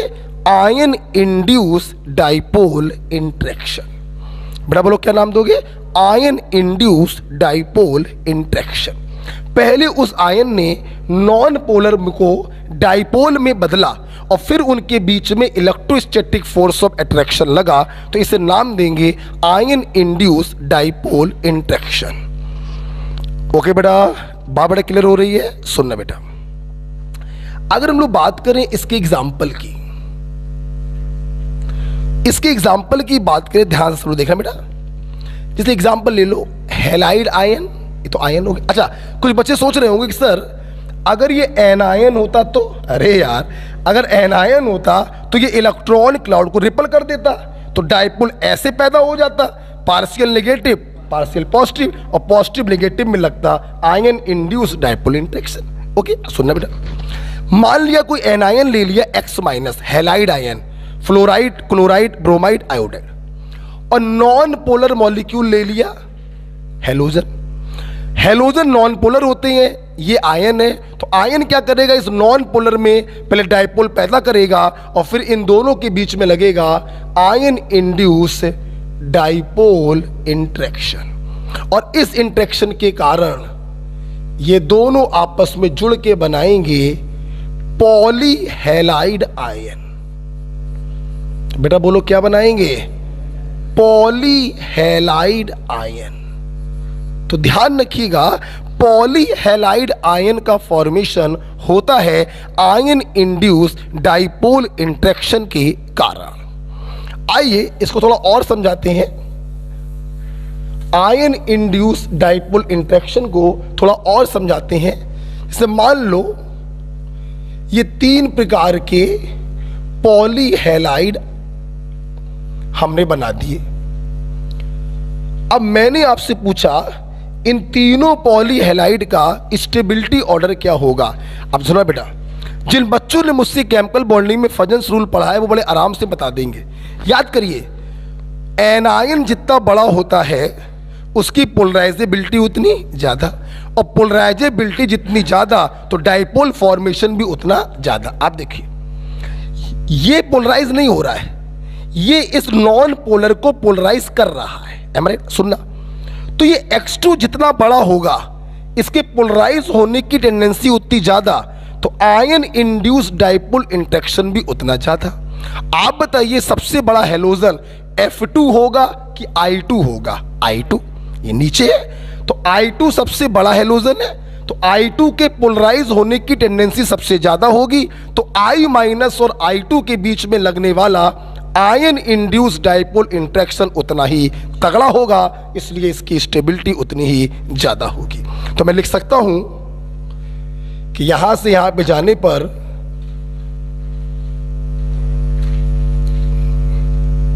हेलोजन साइज बढ़ेगा,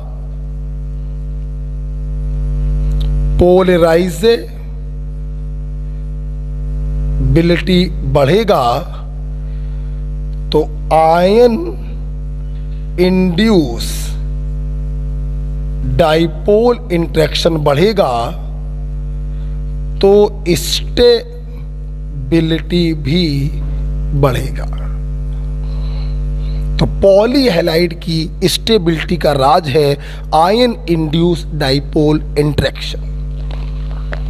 ओके, तो आयन डाइपोल इंटरेक्शन आपने देखा, एक आयन होगा दूसरा पोलर मॉलिक्यूल होगा। आयन इंड्यूस डाइपोल इंटरेक्शन, एक आयन होगा दूसरा नॉन पोलर मॉलिक्यूल होगा। पहले ये आयन नॉन पोलर में डाइपोल पैदा करेगा, इंड्यूस करेगा, फिर दोनों के बीच में फोर्स ऑफ अट्रैक्शन लगेगा।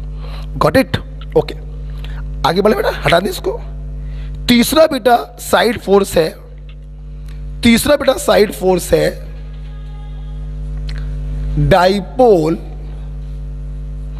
Dipole interaction. ये सब आपको नाम से समझ में आ रहा होगा, अब तो समझ जाना चाहिए आप लोगों को। दो एग्जाम्पल बता दिए, मतलब पहला मॉलिक्यूल भी डाइपोल होगा, दूसरा मॉलिक्यूल भी डाइपोल होगा। ये तभी पॉसिबल है जब पहला भी पोलर मॉलिक्यूल हो और दूसरा भी पोलर मॉलिक्यूल हो। जब दोनों के दोनों पोलर मॉलिक्यूल होंगे, दोनों के दोनों डाइपोल के रूप में पाए जाएंगे, प्लस माइनस, तो इनके बीच में लगेगा इलेक्ट्रोस्टैटिक फोर्स ऑफ अट्रैक्शन। इसे हम लोग कहते हैं डाइपोल इंटरेक्शन। दोनों मॉलिक्यूल कैसे होने चाहिए? पोलर होने चाहिए। फॉर एग्जाम्पल, बहुत ही सिंपल है समझना, जैसे वाटर और एल्कोहल। समझे सब लोग बेटा? वाटर भी पोलर है, एल्कोहल भी पोलर है due to presence of lone pair. इनके बीच में क्या लगेगा? Dipole interaction. अब कुछ बच्चे क्या सोच रहे हैं? अब कुछ बच्चे सोच रहे हो गुरुजी क्या मजाक कर रहे हो? अभी हाइड्रोजन बॉन्डिंग पढ़ा रहे थे तो आपने कहा था कि इनके बीच में तो हाइड्रोजन बॉन्ड बनेगा। फोन कॉल से H लगा, बगल में दूसरा phone call, intermolecular hydrogen bonding. मेरे लाल, मेरे भाई, hydrogen bond actually a type of very strong dipole interaction. अरे यार एक बात बता, यही तो हाइड्रोजन बॉन्ड था। अब एक बात बताओ, पार्शियल पॉजिटिव पार्शियल नेगेटिव एक डाइपोल नहीं बन गया? और पार्शियल पॉजिटिव पार्शियल नेगेटिव एक डाइपोल नहीं बन गया? तो इस हाइड्रोजन बॉन्ड को क्या हम डाइपोल इंटरेक्शन नहीं कह सकते हैं? बिल्कुल कह सकते हैं। तो इसमें हम आपको यही पॉइंट लिखवाना चाहेंगे, यही पॉइंट आप लिखिए, hydrogen bond are very strong type of dipole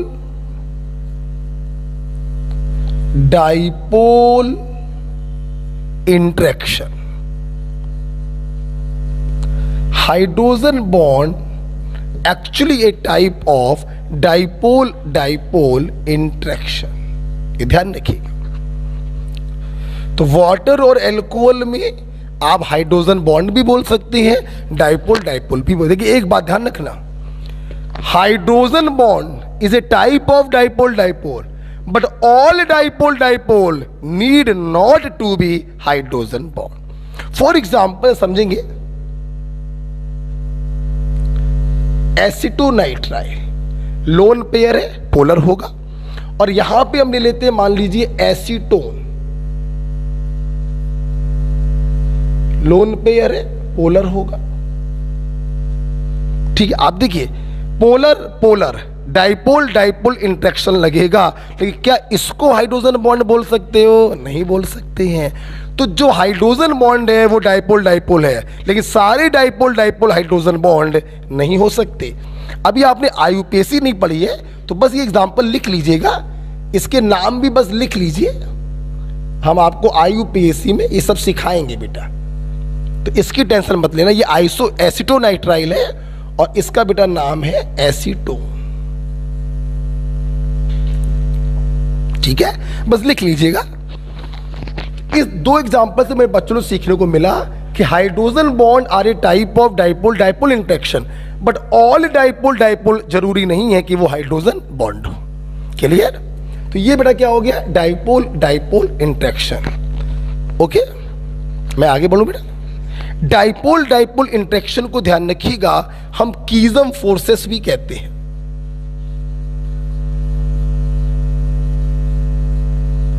dipole dipole interaction को हम कीजम फोर्सेस भी कहते हैं। ओके बेटा, नाम से सब पता चलेगा। अब देखते हैं, तुमने अगर ये तीन सीखे, बताओ जरा, बताओ। आयन डाइपोल इंटरेक्शन, एक होगा आयन, दूसरा होगा polar molecule. Ion induce dipole, एक होगा आयन, दूसरा होगा नॉन पोलर। पहले इस नॉन पोलर में डाइपोल पैदा होगा, फिर लगेगा force of attraction. Dipole dipole दोनों होंगे पोलर। अगर समझ में आया तो चौथा वाला अपने आप बताना। डाइपोल इंड्यूस डाइपोल क्या होगा, एक होगा पोलर और दूसरा होगा नॉन पोलर, पहले उसमें डाइपोल पैदा करेगा। ठीक है, तो चौथा वाला हम लोग केस देख रहे हैं।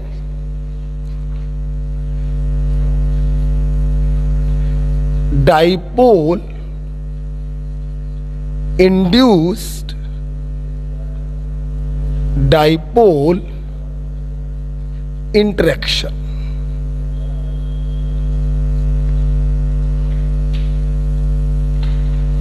ठीक है, उम्मीद करते हैं आप समझ गए होंगे। एक मॉलिक्यूल होगा पोलर और दूसरा मॉलिक्यूल होगा नॉन पोलर।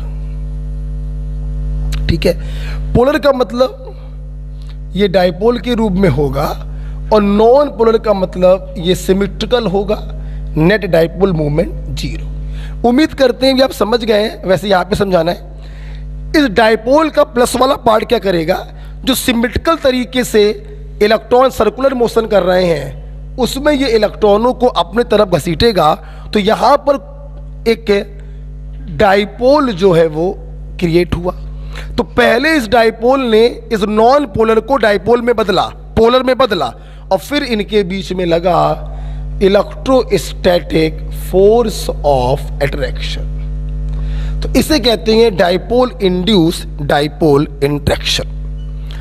एग्जाम्पल इसका बहुत ही इंपॉर्टेंट है, बहुत पूछा जाता है इसका एग्जाम्पल। और इसका एग्जाम्पल है, वाटर में हम इनर्ट गैसेस को डिसॉल्व करें। बेटा बोलो किसको, inert gas. Water is a dipole polar और इनर्ट गैसेस क्या होती हैं, सिमेट्रिकल। तो इनके बीच में क्या लगेगा, डाइपोल इंड्यूस डाइपोल इंटरेक्शन। अब सोचने की बात बेटा ये है, जिस इनर्ट गैस का साइज जितना बड़ा होगा उसकी ऐसे पोलराइजेबिलिटी उतनी ज्यादा। तो डाइपोल इंड्यूस डाइपोल इंटरेक्शन भी उतना ज़्यादा। आप बताओ सबसे बड़ी कौन सी नेट गैस होगी? नीचे वाली, जिनन। तो जिनन की पोलराइजेबिलिटी ज़्यादा, डाइपोल इंड्यूस डाइपोल इंटरेक्शन ज़्यादा, तो क्या मैं ये नहीं कह सकता हूँ कि जिनन की सॉल्युबिलिटी भी क्या होगी? ज़्यादा। Got it? तो यहाँ पर एक बड़ा प्यारा सवाल बनता है, एक बड़ा प्यारा सवाल बनता है, हीलियम, नियन, आर्गन, क्रिप्टन, जिनन। हीलियम से जिनन की तरफ जाओगे, साइज बढ़ेगा, पोलराइजेबिलिटी बढ़ेगी, फोर्स ऑफ अट्रैक्शन, कौन सा फोर्स ऑफ अट्रैक्शन?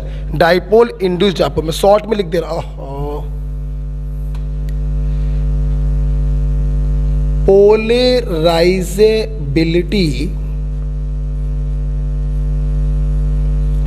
बढ़ेगा तो डाइपोल इंड्यूस डाइपोल इंटरेक्शन भी बढ़ेगा, तो सॉल्युबिलिटी भी बढ़ेगी।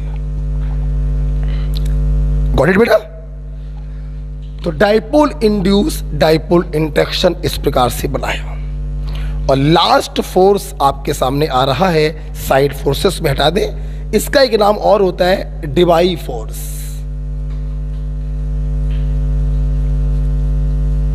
डाइपोल डाइपोल इंटरेक्शन को हम कीजम फोर्स कहते हैं और डाइपोल इंड्यूस डाइपोल इंटरेक्शन को हम डिवाई फोर्स कहते हैं। हटा दें। Next and last, of course last बेटा है लंदन फोर्स या डिस्पर्जन फोर्स। लंदन फोर्स या डिस्पर्जन फोर्स। देखिए बेटा, बहुत ही अच्छा केस है। लंदन फोर्स या डिस्पर्जन फोर्स लगता है जब दोनों के दोनों मॉलिक्यूल नॉन पोलर होते हैं।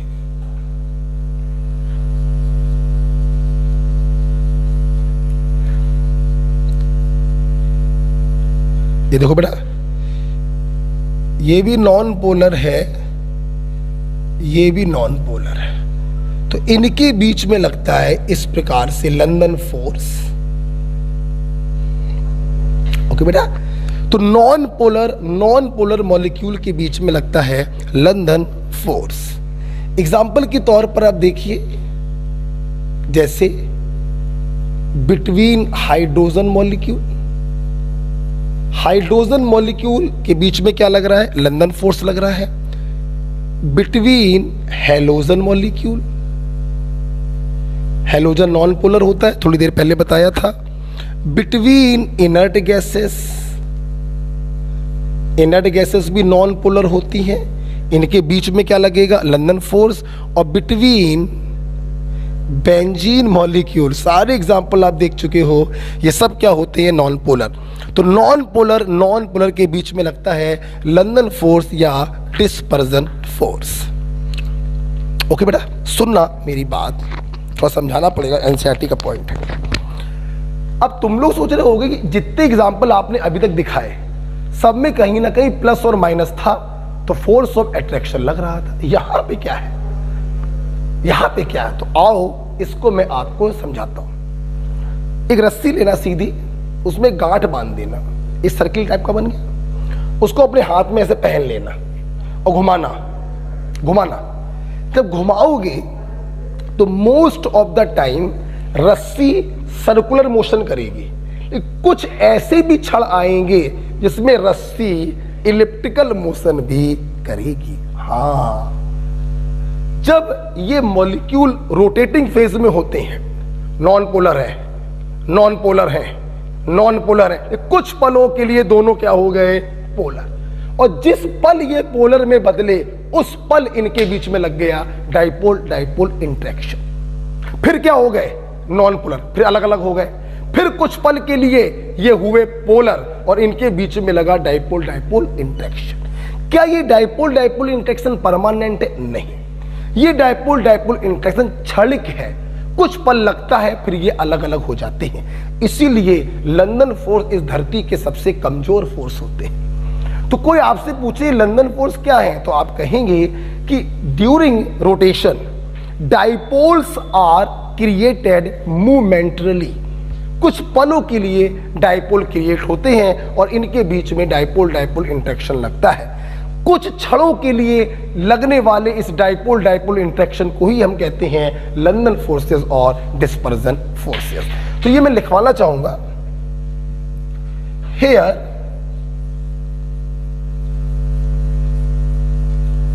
Dipole are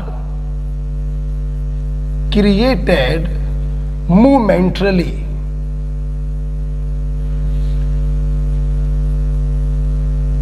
Here dipoles are created momentarily। कुछ क्षणों के लिए डाइपोल जो है वो पैदा होते हैं। यही तो बड़ा कारण है। सोच के बताना बेटा, सोच के बताना। रस्सी का गोला जितना बड़ा बनाओगे, घुमाने पर डाइपोल बनने की टेंडेंसी उतनी ज्यादा होगी, और डाइपोल जितना ज्यादा बनेगा लंदन फोर्स की स्ट्रेंथ उतनी ज्यादा होगी। तो क्या मैं ये नहीं लिख सकता हूं कि London force is directly proportional to molecular weight? अबे साइज उसी का ज्यादा होगा जिसका मॉलिक्यूलर वेट भी ज्यादा होगा। ओके बेटा, सो this is all about the London force. सारी साइड फोर्सेस खत्म हो गए हैं। लास्ट के 2 पॉइंट आपके सामने हैं। एक्चुअली बेटा ये लास्ट के सारे पॉइंट एनसीईआरटी से चल रहे हैं। जब से मैंने हेडिंग डाली है फ्यू साइड फोर्सेस, ये सब कुछ चल रहा है फ्रॉम एनसीईआरटी। ये चित्र बने हुए एनसीईआरटी में, ध्यान रखना। ये पॉइंट भी एनसीईआरटी में मेंशन है, इसीलिए मैं इस पॉइंट को कभी छोड़ता नहीं हूं, हमेशा समझाता हूं। रस्सी का एग्जांपल लेके समझाता हूं। ओके बेटा, हो रही बात? अच्छा, अब जरा मेरी बात सुनना। हटा दे रहे हैं इसको बेटा। अच्छा भाई, लास्ट के 2 पॉइंट और देख लीजिए। पहला पॉइंट है इंटरेक्शन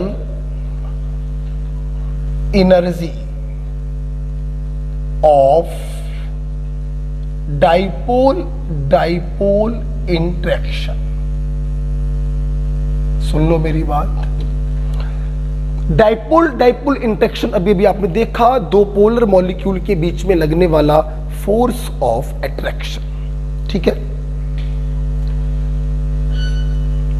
2 पोलर मॉलिक्यूल के बीच में लगने वाला फोर्स ऑफ अट्रैक्शन। ध्यान सुने बेटा, डाइपोल डाइपोल इंटरेक्शन की जो इंटरेक्शन एनर्जी होती है, it is inversely proportional to R cube and sometime it is inversely proportional to R की पावर 6।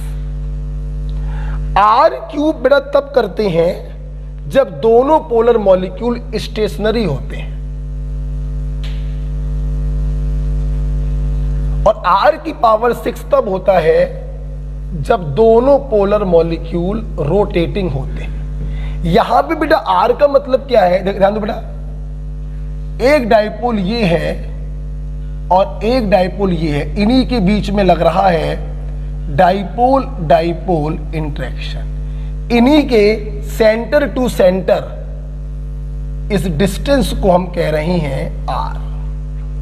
ओके अंदर बेटा, अगर ये दोनों डाइपोल रुकी हुई अवस्था में है तो आर की पावर 3 करेंगे, और अगर ये रोटेटिंग फेज में है तो आर की पावर 6 करेंगे। Interaction energy of dipole dipole interaction stationary phase में डिस्टेंस के क्यूब के इनवर्सली है, और रोटेटिंग फेज में डिस्टेंस की पावर 6 के इनवर्सली है। Is it clear? यहीं पर बेटा एनसीईआरटी में पॉइंट लिखा हुआ है, interaction energy of London force. अब देखना, जो समझेगा वो बिना हमको हमारे बताए आंसर बता देगा। देखना, लंदन फोर्स क्या होते हैं?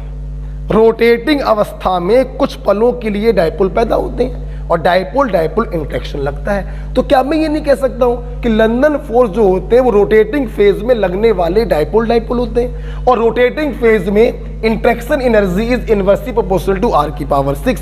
तो लंदन फोर्स में एक ही फार्मूला आएगा, इनवर्सली प्रोपोर्शनल टू आर की पावर 6। ओके बेटा? अच्छा भाई, अब हम लोग बात करते हैं, ये एनसीईआरटी का पॉइंट हो गया। अब हम लोग, जो मैंने कहा था कि 2 ही पॉइंट बताने हैं, लास्ट पॉइंट है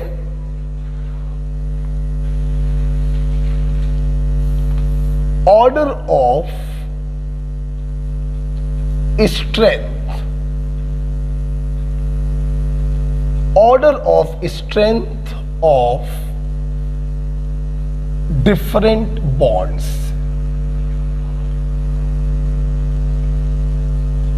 देखिए बेटा, सुनिए, अभी तक आपने कितने बॉन्ड्स पढ़े? आयनिक बॉन्ड पढ़ा, इलेक्ट्रोपॉजिटिव इलेक्ट्रोनेगेटिव के बीच में। कोवेलेंट बॉन्ड पढ़ा, इलेक्ट्रोनेगेटिव इलेक्ट्रोनेगेटिव के बीच में। मेटेलिक बॉन्ड पढ़ा, इलेक्ट्रोपॉजिटिव इलेक्ट्रोपॉजिटिव के बीच में। ये तो हो गए 3 हमारे मेन फोर्सेस। इसके बाद आपने पढ़ा लिटिल वीकर हाइड्रोजन बॉन्ड, और उसके बाद आपने पढ़ा little weaker side forces.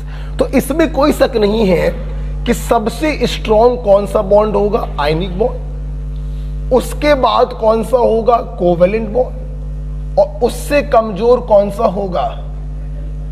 Metallic bond. ये तो 3 मेन फोर्सेस हो गए, electropositive electronegative, electronegative electronegative, electropositive electropositive. और उससे कमजोर हो गया हाइड्रोजन बॉन्ड, और सबसे कमजोर हो गया साइड फोर्सेस। इसमें तो कोई शक नहीं है, कोई शक नहीं है। अच्छा भाई, अब साइड फोर्सेस में हमारे पास बहुत सारे हैं। अब करो विचार, करो विचार। एक पर फुल चार्ज है, एक पर पार्शियल चार्ज है, एक ये केस है। दोनों पर पार्शियल चार्ज है, एक ये केस है। बताओ ज्यादा स्ट्रॉन्ग किसमें होगा? ऑफ कोर्स फुल और पार्शियल में लगने वाला फोर्स ज्यादा होगा। मतलब ion dipole interaction is stronger than dipole dipole interaction. Um right? फिर सोचना, एक ये भी है,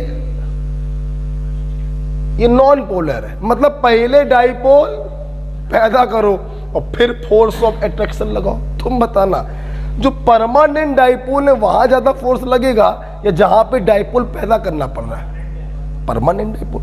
तो आयन डाइपोल सबसे स्ट्रॉन्ग, डाइपोल डाइपोल उससे कमजोर, डाइपोल इंड्यूस डाइपोल उससे कमजोर, और जहां दोनों के दोनों नॉन पोलर है, लंदन फोर, दोनों के दोनों पोलराइज हो रहे हैं, वो सबसे कमजोर। तो क्या मैं यहां पर ये नहीं बना सकता हूं?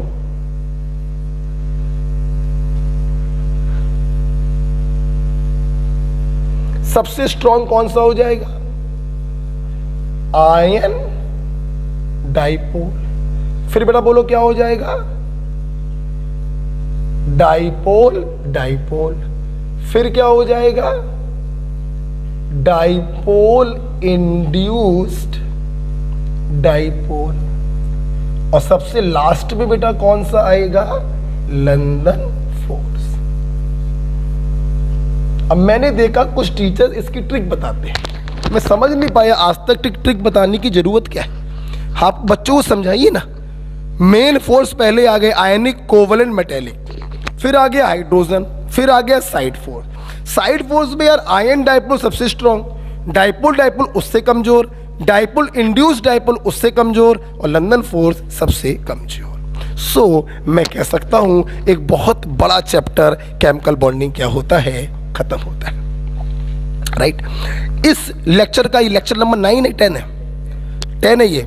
इस लेक्चर नंबर 10 में आपको हाइड्रोजन बॉन्डिंग और साइड फोर्सेस पर क्वेश्चंस की सीट मिल जाएगी। आप उसको लगा के अपने डाउट वीडियो भेज दीजिएगा।